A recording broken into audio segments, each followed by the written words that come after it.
শিক্ষার্থীবৃন্দ, এমসি স্কুলের পক্ষ থেকে সকলকে অনেক অনেক শুভেচ্ছা।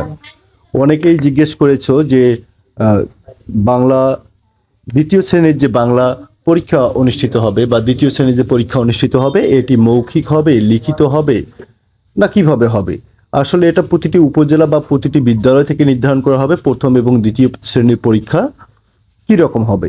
এটা মৌখিক হতে পারে, লিখিত হতে পারে এবং ধারাবাহিক মূল্যায়নও হতে পারে। তা আজকে আমরা লিখিত আঙ্গিকে এক নমুনা প্রশ্ন শেয়ার করব। এভাবে যদি প্র্যাকটিস করানো যায় আমি আশা করি যে এখান থেকে তোমরা অনেক কিছু শিখতে পাবে।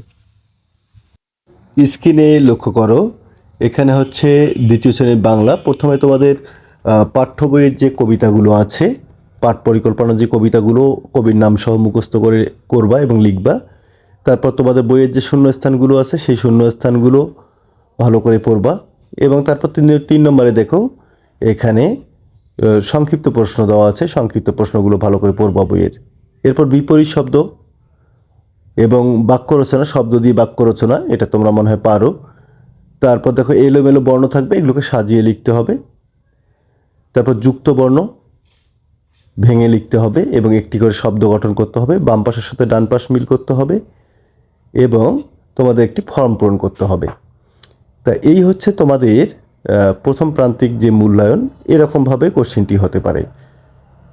এরপর আরেকটি কোশ্চেন তোমরা দেখতে পাচ্ছ, এটি আরেকটি বিদ্যালয়ে অলরেডি পরীক্ষা হয়ে গেছে, সেই বিদ্যালয়ে একটি নমুনা প্রশ্ন।